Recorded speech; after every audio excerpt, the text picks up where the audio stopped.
Hi, I'm Trish. I'm so honored to be asked to share my testimony today. We're talking about the Samaritan woman and what a story she has. What do you suppose she carried in her empty vessel when she came to the well that day? Did she carry shame?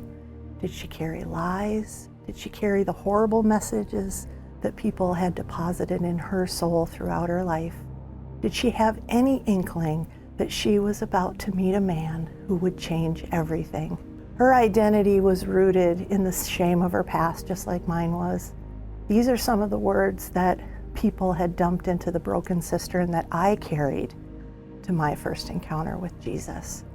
You're dirty. You have to hide. You deserve to be hurt. There's something wrong with you. You are worthless. You will never be good enough to be loved. You are bad, and bad things are your fault. You deserve abuse. You deserve to die. This is all you are, and you're powerless to change. No one will ever love you. Why would they? I was 3 the first time I knew that I was worthless. I was molested by a preschool teacher, and so my life was defined early by shame, guilt, and fear, becoming an easy target for other abusers. I am what experts call a chronic sexual abuse survivor.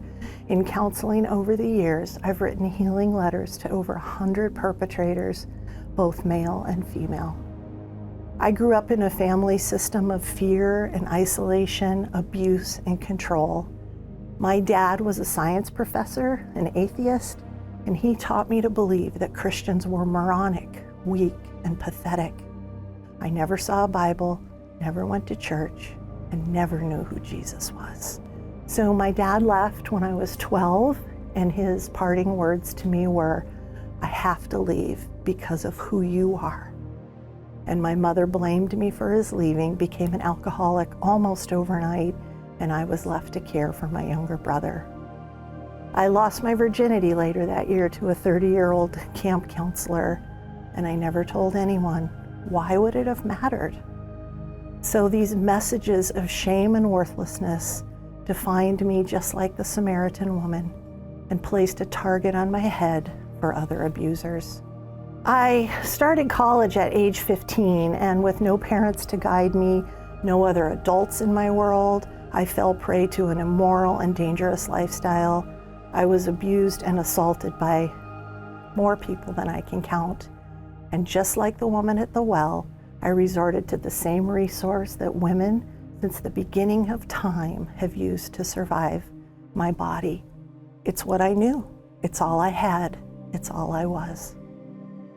From a near fatal beating, drug addiction, homelessness, countless date rapes, being sold and traded for sex, 2 violent gang rapes, and numerous other criminal sexual assaults that went unreported, my teen and young adult years were just a blur of sexual abuse and immorality. And after yet another devastating betrayal when I was 24, it was just the last straw. I had nothing left for anyone to take from me. I was nothing more than an object to be used, lied to, and discarded. The shame in my soul overpowered me, and the weight of my desperate life crushed me. And I decided that the only thing that I could do was to take my own life. And the first thing I thought when I woke up was, really? I'm so worthless that I couldn't even do that right. And a former roommate came to me. She was the only person that came to visit me, and she called herself a Christian. And even though I didn't know what that was, she came with a message from the well to my heart that day. And she said, "Do you realize that you are a total failure?" And I knew she was right. So I agreed to go to church with her, but my father had taught me that Christians were to be hated. So I sat in the back pew of that little church and scoffed and mocked these poor, foolish Christians. But I went back, and I went back again and again and again, because I saw something in that room that I had never seen before. These people had friendships, and they loved one another, and they took care of one another, and they all had a common bond in some guy named Jesus. And even though I didn't know who that was, He began to soften my heart. And there in that little church, I found myself just like the Samaritan woman at the well, sad and broken and worthless, with nothing to offer anyone, hiding from shame and desperate for love.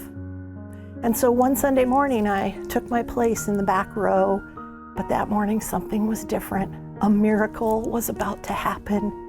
And about halfway through the worship, the pastor stood up and he kind of stopped the musicians. And he said, "One of you has an appointment with Jesus Christ today. The creator of the universe has been waiting for you to come. Today's the day to surrender to him. Won't you come? Won't you give your life to Christ?" And he looked right at me and invited me to give my life to Jesus, the only one who could save me.